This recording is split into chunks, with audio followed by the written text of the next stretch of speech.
Uno, what's that? It's Daddy's birthday gift to you. Thank you, Daddy. Say thank you, Daddy.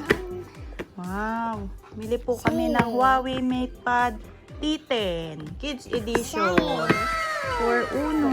Kasi po birthday niya.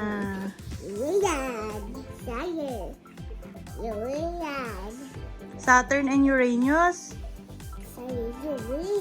Uranus. Thank you ka na, Daddy. Thank you, Daddy. Say thank you, Daddy. Guys, ang balak po namin bilhin sana yung T8 lang na 8-inch, kaso si Daddy Adlay gusto niya T10 yung mas malaki. Yan. So, ito po yung nabili namin sa Jarrier. Will open na?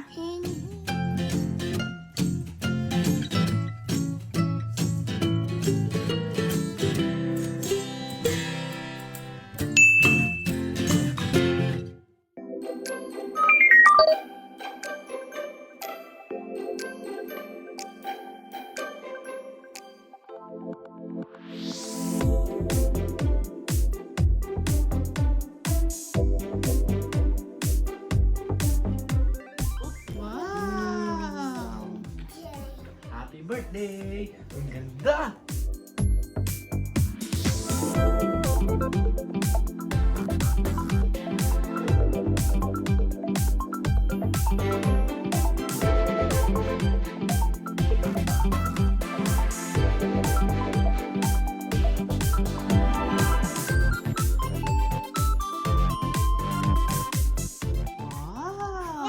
Wow! Buti pa si Uno, may bagong tab. Ganda, laki yan.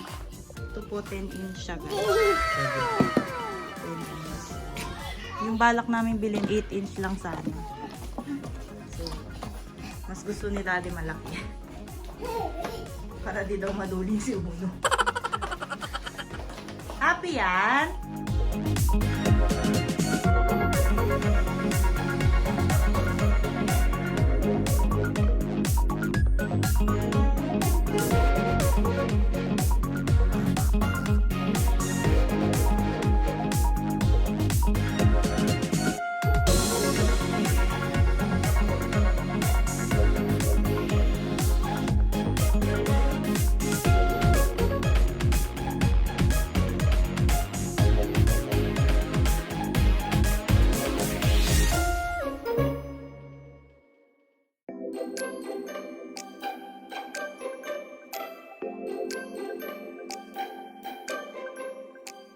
Hello guys! So yun na nga, na-unbox na ni Daddy Adla yung binili naming tablet for Uno. By the way guys, itong tablet na to binili namin kasi birthday ni Uno. So naisip ko na ito yung i-birthday gift namin sa kanya. Nalaman ko din kasi na maganda to para sa mga bata. Kumbaga exclusive talaga siya for kids. From dun sa kanyang silicone case, no? Dun sa kanyang pen, tapos yung mga apps na nandun sa loob ng tab is magaganda siya. So, sabi ko nga sa inyo, bago kami bumili ng mga gadgets or anything, kahit di gadgets, appliances, talagang sinesearch ko muna sa YouTube para at least meron akong background or idea dun sa bibilihin kong product. So, yun nga guys, na-search ko na siya bago pa namin siya bilhin. Sabi ko, maganda to kay Uno. Lalo na, yung recommended age for this tablet is from 3 to 8 years old. Hanggang 8 years old magagamit nila to, no, pang study, no, para ma-develop yung kanilang skills, ganyan. So,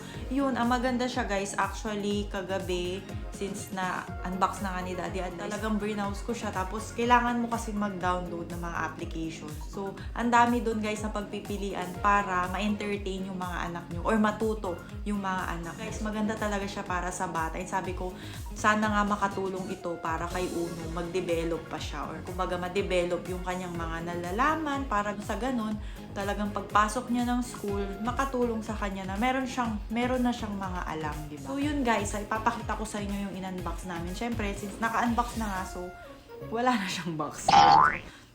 Ito guys, alam nyo ba, sa totoo lang, di ba nga kagabi in-unbox? So, kaninang umaga, sabi ni Daddy Adlay, binalita niya sa akin na nasira agad tong stylo. Hindi naman dahil sa madali siyang masira, kundi dahil kinagat ni Uno. Ano lang kasi siya guys, yung parang rubber lang yung kanyang tip, yung pabilog lang na rubber na, ano, yung, yun o, tingnan nyo guys, so.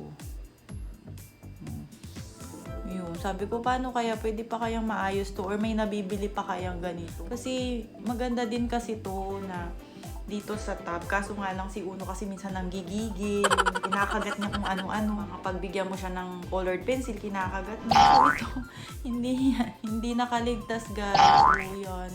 Sabi ko, ano kayang magandang gagawin? So, ang ginawa ko, tinanggal ko na siya kasi naka-attach siya dito guys. Tapos may lagayan siya dito, parang ganyan. Yan, lalagay mo. Tapos naka-attach siya dito. Tinanggal ko siya, no? Para sabi ko, wag muna nilang gamitin. Daliri na lang ang gamitin nila dito sa tab. Kasi nasira na. Tatanungin pa namin kung pwede namin itong ipaayos or may nabibili na mura lang, no? Sana nga mura lang, guys. Yun na nga. Ipapakita ko na sa inyo yung mismong tab, guys. Ito siya. Ito aking sarili. So, yung likod niya is blue, sky blue.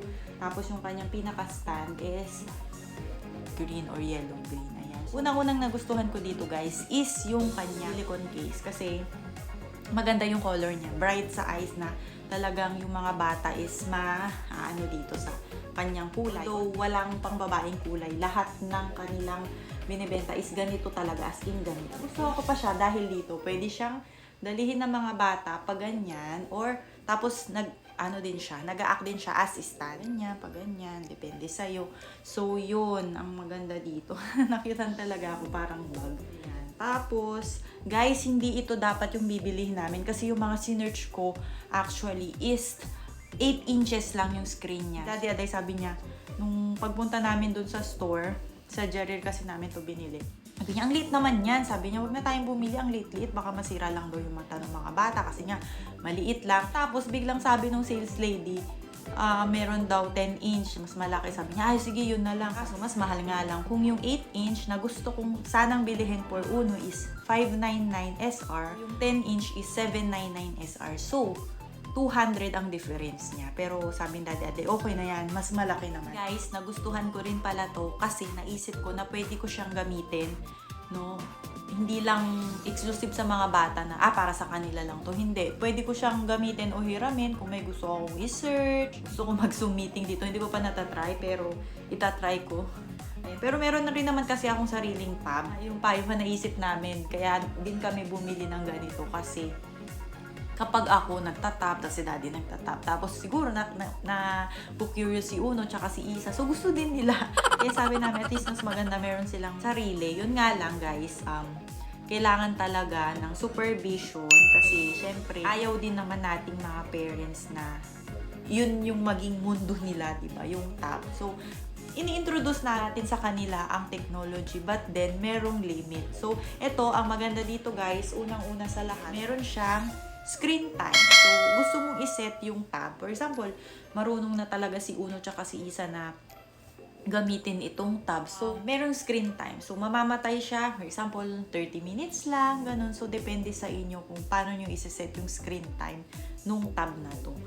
Tapos, nagustuhan ko din dito guys kasi yung blue light filter na tinatawag. Yun yung para hindi gaanong masira yung mga mata ng mga bata. So, meron siyang blue light filter. No? I-search nyo na lang guys kasi hindi ko rin na-explain. Pero, yun yung sinabi sa akin. Kailangan yung phone mo or yung gadget mo, meron siyang blue light filter para hindi nakakasira ng mata.